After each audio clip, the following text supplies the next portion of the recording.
Webster defines crunch time as a critical moment or period, like the end of a game, when decisive action is needed. Every sports fan knows this time in the game. Your palms sweat just a little more, your heart races just a little bit faster, and you live and die with every play until the final seconds tick off the clock and you're either celebrating a victory or disappointed by the defeat. The team at Crunch Time Sports Advantage Network understands just how critical these moments are. For us, it begins as soon as the next set of games are on the board. We evaluate the opening lines and any breaking news throughout the week. We cover each game inside and out, whether it's from inside the locker room to a huddle down on the field, the court, or the ice. We take you inside the meeting room with scouts, coaches, and executives. We have our fingers on the pulse of all the sports that we cover: the National Hockey League, NBA, college basketball, college football, and the National Football League. We are the Crunch Time Sports Advantage Network, and we're here to help you find your sports advantage. After all the data has been crunched, we then turn it over to Kenneth for the best analysis around. His unique perspective in both understanding the data and how it applies to the game and how you win is the Crunch Time Sports Advantage. Are you ready? The Crunch Time Jet is fueled and ready for takeoff, and the Crunch Time Express is about to leave the station. Your VIP pass has been approved, so all aboard.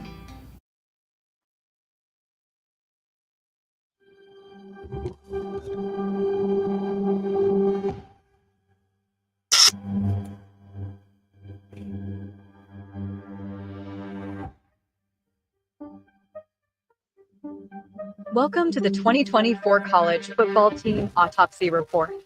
An autopsy report is a document that summarizes the findings of an autopsy, an examination of a body after death. It includes details of the examination, tests, and observations performed, as well as the cause and manner of death. Just like a real autopsy report, the Crunch Time Sports Advantage Network College Football Autopsy Report examines a team's body of work after the season has concluded. This report includes a review of the team's season win total and whether they met expectations, key offensive, defensive, and special teams metrics that shaped the season, a deep dive into coaching decisions, including situational play and fourth down aggressiveness, a final season grade, evaluating execution, performance in key moments, and consistency, the final verdict, analyzing what went right, what went wrong, and what must be fixed for 2025. With the 2024 season in the rearview mirror, it's time to examine the patient. To present the findings, we have called in our Chief Medical Examiner and Senior Analyst, Kenneth. And welcome into the Crunch Time Sports Advantage Network. This is the 2024 Team Autopsy Report for the Tennessee Volunteers.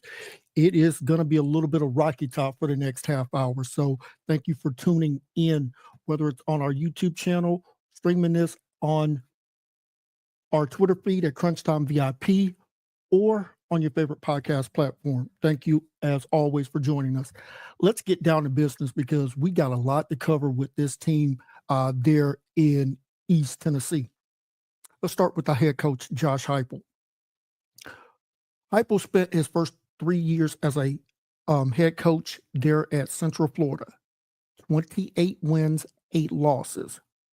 But what we noticed as Scott Frost, the former UCF coach and who's now back there after a failed trip there at his alma mater in Nebraska, he started off 12-1, then 10-3, then 6-4 before the AD at UCF, who's now the AD at Tennessee, brought him along. Now, give Coach Heupel credit here for his 4 years in Tennessee. 37 wins, 15 losses, 30 wins in the last 3 years. So he's averaging 10 wins per season over those last 3 years. Getting this team to the college football playoffs last year was a major accomplishment for Coach Heupel. That winning percentage of 71%, we'll see if he's able to maintain that now after getting Tennessee fans kind of appetite wet with having really a season that they could absolutely get behind for the first time really in a few years here. Now, let's start where we always start, and that is with the season win total. This team had a season win total of 9.5 last year, so they were able to get you to that pay window if you took the over. We also, when we look at our composite win total for their in-season number, had them at a 9.5 as well. So Tennessee was still able to get over that number when we're talking about their in-season win total for us. Now, there's two major numbers that we love to look at from a scheduling standpoint: your strength of schedule and your strength of record. Your strength of schedule, basically, you only control about 25% of that because that's your non-conference. Your in-conference schedule is literally the luck of the draw. If you draw a very difficult schedule, you're going to have an extremely high strength of schedule percentage. Now, with your strength of record, that you don't control literally at any point. That's basically your opponent's winning percentage, if you want to look at it that way. So for Tennessee, their strength of schedule, 0.401, that was 58th out of 134 teams. So not only did they not draw a extremely difficult in-conference schedule, non-conference schedule, a little suspect as well. And then when you look at their strength of record, and this is something that we would love the playoff committee to look at, 0.447, 119th out of 134 teams. I get it, the 10 wins absolutely get you there, but from a statistical standpoint, this Tennessee team did not face a gauntlet of teams last year. And if you're watching on YouTube or Twitter, you'll see exactly what I talk about when I go through their opponent's win-loss record. Now, we'll kick out the game against Chattanooga since that's an FCS opponent. I want you to hear some of the win-loss records for Tennessee's opponents. NC State was 6-6. Kent State went winless last year, 0-12. Oklahoma, now that's a conference game, 6-6. Arkansas was 6-6. Florida was 7-5. Alabama was 9-3. Kentucky was 4-8. Mississippi State was 2-10. Georgia was 10-2. UTEP, their final non-conference game, 3-9, and then of course ending the regular season with Vanderbilt at a 6-6 mark there. When you look at it, only two of Tennessee's opponents had 8 or more wins last year, and they split. Got the win against Bama, got solidly handled by Georgia there later in the season. So that's why I said their strength of record not nearly as good as a lot of other teams with 10 wins. That's why we would love for the committee to look a little bit deeper into not only your win-loss record, but who did you actually play on the schedule. Now, let's talk about some of the defenses that this Tennessee offense went up against week in and week out.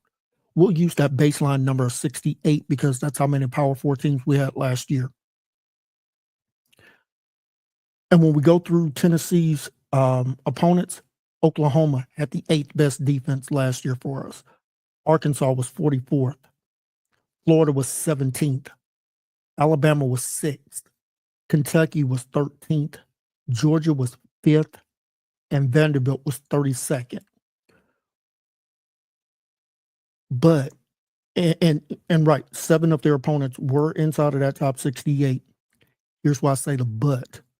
4 of their opponents were outside of the top 90 in defense. NC State was 95th. Mississippi State was 108. UTEP was 125.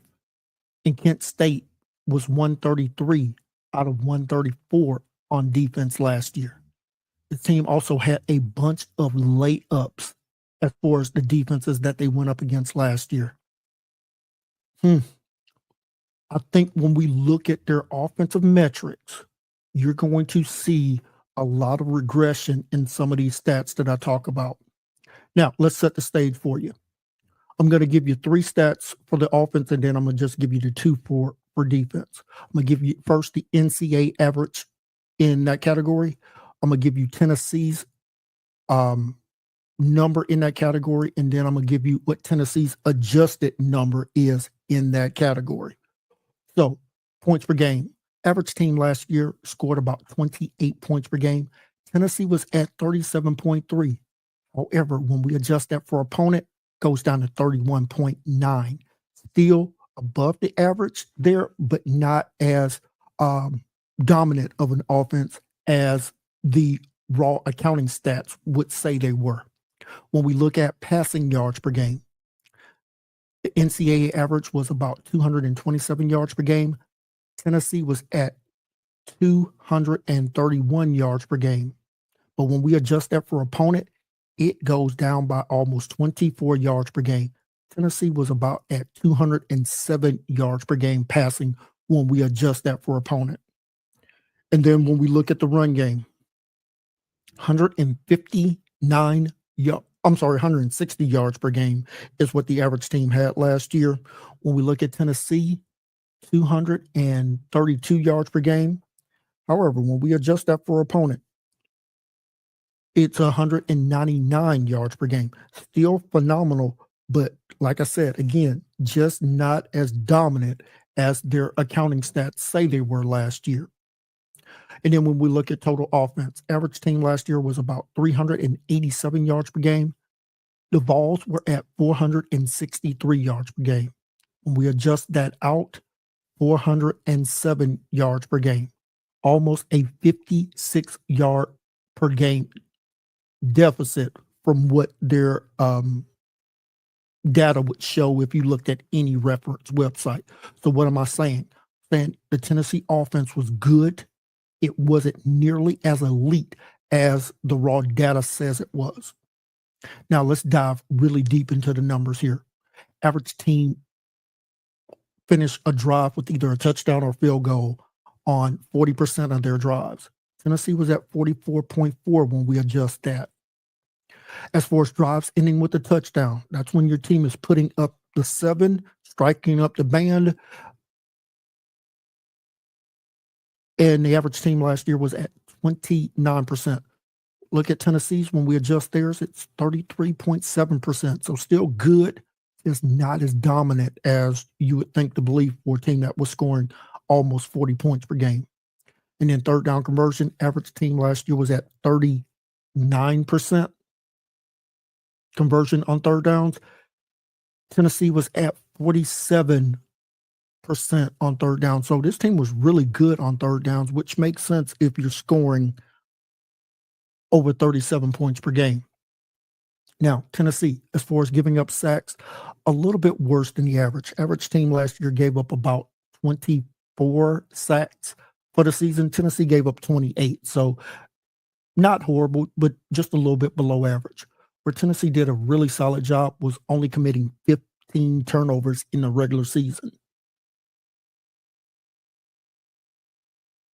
Now, let's take one more deep dive into the numbers, and that's our 3 E's. How efficient, how effective, and how explosive was your offense last year? Tennessee had the 42nd best effective offense in college football last year. They had the 35th best explosive offense, and they had the 38th best efficiency offense. At the end of the regular season, the Tennessee Volunteers were our 39th rated offense in college football. When you think about the points that they scored and then who they scored them against, that offensive ranking falls in line with my thinking here. So if I bullet point this offense, strong rushing attack, passing was a little inconsistent. And we saw that during stretches of the year last season. Let's talk about the former quarterback, Nico Imaliava, who is now the quarterback at UCLA. Let's take a look at Nico's stats from last season. 213 completions on 334 attempts, 64% completion percentage, 2,616 yards, 19 touchdowns, 5 INTs. So we like the turnover. The touchdown to turnover interception ratio there, 1.5% of his passes were intercepted last year. That's absolutely phenomenal there. 7.8 yards per attempt. Not really pushing the ball down the field nearly enough. Now, I'm not going to lay that all on the quarterback. I'm going to lay that some on the wide receivers last year, and then I'm going to also lay some of that on the play calling. If you want to push the ball down the field and you got a quarterback that's not throwing a lot of picks, you as the offensive coordinator / head coach in Josh Heupel have to dial up those plays a little bit more often, especially when you had the kind of run game that you had last year with one Dylan Sampson, who's now off to the NFL. Now, let's take a look at the defense here. And this defense, I'm going to go ahead and bullet point it now, one of the best units in the country. Let's stick with that baseline of 68 once again and see how many of their opponents' offenses were inside of that top 68. NC State was 43rd, Oklahoma 62nd, Arkansas 35th, Florida 25th, Alabama number 2, Mississippi State 39th, Georgia 12th, and Vanderbilt 51st. When you look at it, that's 8 opponents inside of the top 68 and just 2 opponents outside of the top 90 this time. So defense faced a little bit better caliber offenses. And before I get into the final metrics here for Tennessee's defense, let me backtrack for just a moment. And we'll do this periodically for teams that were either in the college football playoff or barely missed it. The Tennessee Volunteers were our 15th overall ranked offense. I'm sorry, 15th overall ranked team. They were our 11th best team as far as a pure power rankings go, and then they finished our college football playoff committee rankings at number 15. Now, let's get back into the defensive numbers, and I said I would only give the 2 data points here, what they actually gave up in those categories, and then what their adjusted number is. Tennessee gave up 13.9 points per game. When we adjust that for opponent, goes down to 12. Their pass defense, 179 yards per game. When we adjusted, 176. Still very good pass defense. And their rush defense, elite, regardless of how we look at it. On average, they gave up right around 100 yards per game. When we adjust that for opponent, it does tick up just a little bit to 114. That is still phenomenal defense.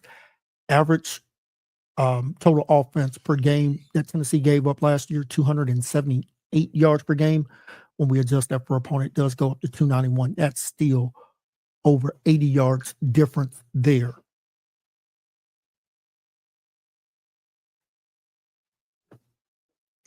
Now, when we look at their adjusted numbers as far as their opponent's drives ending with a score, 19.6%, almost 20 percentage points better than the average team last year. Drives ending with a touchdown, 12.6. Again, almost 12% percentage points better than the average team last year. And then their third down defense, opponents only converting 31% on third downs. Once again, still better than the average. When we look at Tennessee as far as being able to get after the opponent's quarterback, did get 28 sacks last season. And their fourth down conversion defense was absolutely phenomenal. 22 attempts by their opponents, only 7 conversions, 32% complete conversion rate. Tennessee also forced their opponents into 20 turnovers. You can imagine with those kind of data points that their defensive effective, explosive, and efficiency numbers are going to be through the roof. They were number 2 in effective defense last year, number 3 in not allowing explosive plays, and also number 3 as far as efficiency on defense. Tennessee Volunteers ended the regular season for us as our number 2 overall ranked defense last year. Now let's take a look at their special teams before we get into the coaching. Special teams, if we have to bullet point it, I would say above average, but certainly not elite. 18 out of 24 on field goal attempts, 75%. That's about close to the average of 76%. Did convert their extra points. And as far as their punting goes, this was a real weakness for Tennessee. Could not flip the field. They averaged almost 5 punts per game, but only 40.5 yards per punt attempt, average per punt last year. You're talking about a unit that would have ranked 107th last year. So the punting needed to be much better so you could flip that field and really put that elite defense into even a more advantaged situation, thereby being able to force their opponents closer to the end zone, and then you really set your offense up for success there. This team was +5 in the turnover differential. Penalties a little bit high, 8.5 penalties per game for almost 70 yards per game in penalties. You definitely want to improve on that number if you want to get back to the college football playoffs. I said I would get to the coaching here. Josh Heupel, let's take a look at your coaching in one-game situations and versus quality opponents. When I take a look at Josh Heupel in one-score games last year, 2-1, so 67% there. That's more than serviceable. Against quality opponents last year, the Tennessee Volunteers, 5 wins, 2 losses. That's how you find your way into the college football playoffs. Not only you're winning those close games, but you're also beating the better opponents on your schedule. Now, here's something that will surprise you a little bit. Josh Heupel, former quarterback, offensive-minded head coach, you would think he would be really aggressive going for it on 4th downs. That's actually not the case. 9.8% is what he would attempt a 4th down conversion. That's 119th out of 144 teams last year in college football, which is a little disappointing considering how well this team did in converting 4th downs. 10 out of 17 on 4th downs, almost 59%. Would have liked to see Coach Heupel be a little bit more aggressive. Could have been the difference in getting another win there during the regular season. Okay, let's take a look at the offense and defensive splits here. As far as the offense, how did Tennessee look in their wins versus their losses? In their 10 wins last year, and we'll discard that playoff loss there, but in their 10 regular season wins, this offense was averaging 42 points per game, 28 pass attempts per game for 245 yards, 8.7 yards per attempt, 13.2 yards per completion. That is absolutely right on the money where you want to be at when your team is really rolling there from the passing game. The ground game was absolutely old school Tennessee Volunteers, crank it up and run it. And folks, look throughout the history of that program. Some of the best running backs in this conference have worn that orange and white there for Tennessee. 47 rushing attempts per game, 246 yards per game on the ground, 5.2 yards per rushing attempt.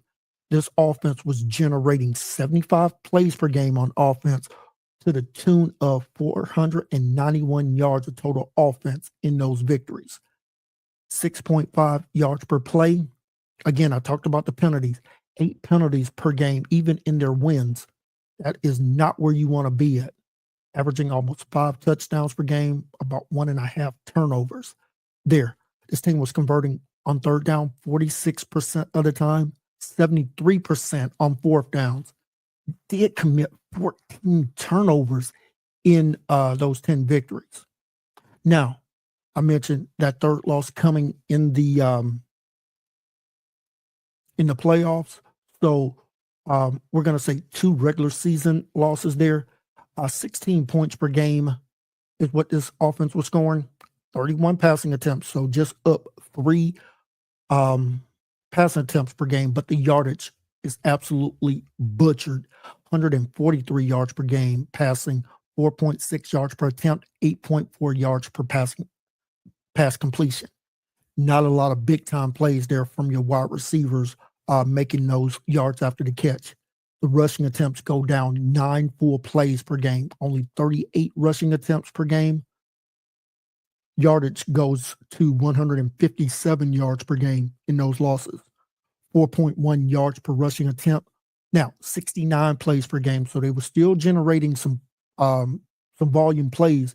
The total offense goes down almost a full 200 yards, 890 yards to be exact, 300 yards per game, 4.4 yards per play. I talked about the penalties. Penalties caught up with them here in the losses, 8.3 penalties per game, 60 yards of penalties, only 2 touchdowns per game.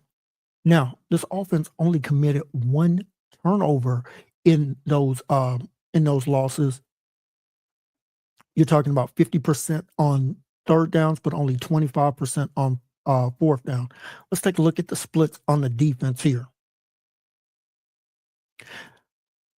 Their defense was absolutely lights out in those victories.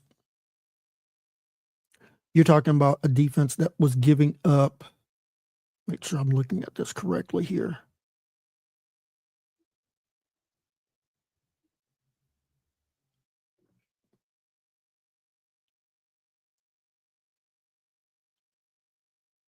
Okay, so in those 3 losses, defense was giving, in their wins, let me go back to the wins, 11.7 points per game. Opponents were throwing about 28 attempts per game for just 150 yards. Wow, that is impressive. 5.4 yards per attempt, 9.8 yards per completion. Opponents, 35 rushing attempts per game, but only 95 yards, 2.7 yards per rushing attempt, 245 yards in total offense allowed in those contests, 3.9 yards per play. And the defense forced all 20 of the turnovers that they forced last year came in their victories. Keep that in mind. In their losses, 31 points per game.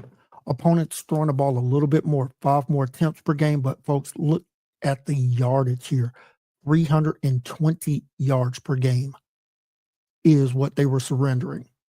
9.5 yards per attempt, 13.5 per completion. The rushing attempts, 36 rushing attempts, 133 yards per game, 3.7 yards per rushing attempt. It was absolutely the pass defense that was getting carved up in those losses. Opponents' yardage go up almost 200 yards, 453 yards per game surrendered, 6.5 yards per play. Opponents converting on third downs at about a 47% clip, and as I mentioned, no forced turnovers there. Let's get to the final grade for the Tennessee Volunteers, and then I'm going to give some keys that they need to fix in 2024.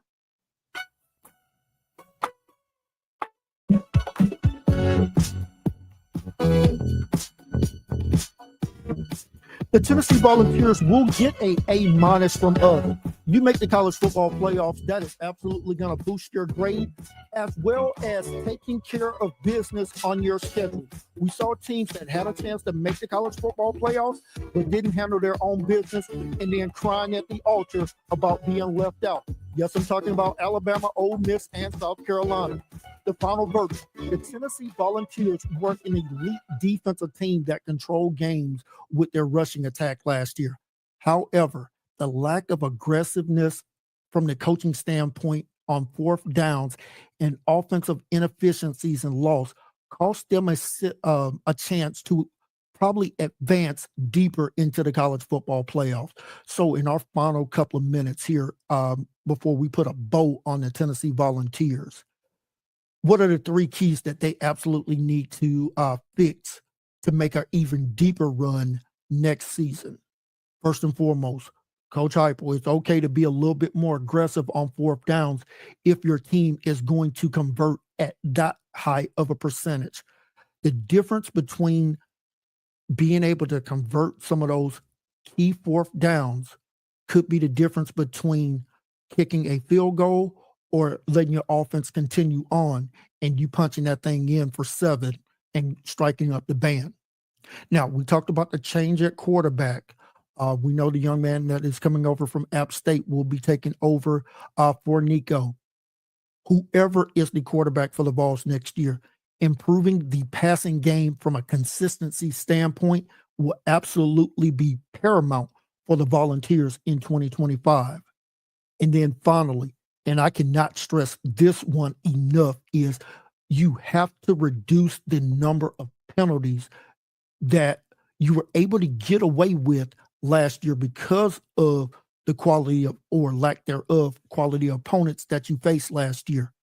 If the schedule does toughen up a little bit, and especially some of those home games now becoming road games in the conference, you're going to have to play a much more disciplined style of play there from both your offense, your defense, and some of those special teams penalties.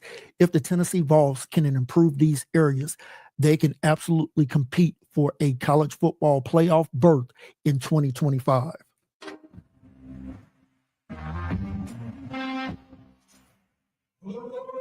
Thank you for tuning into this podcast. We hope you enjoyed today's episode and our deep dive into all things college football. Don't forget to subscribe, rate, and review the show on your favorite podcast platform. And if you're watching on YouTube, be sure to like this video and hit that subscribe button. You can follow us on Twitter at CrunchTimeVIP for updates, insights, and more content. And make sure to visit our website at CrunchTimeSportsAdvantage.com for in-depth blogs, game previews, and information about our Crunch Time Express handicapping packages. Thanks again for listening, and we'll see you next time for our next patient on the 2024 College Football Autopsy Report.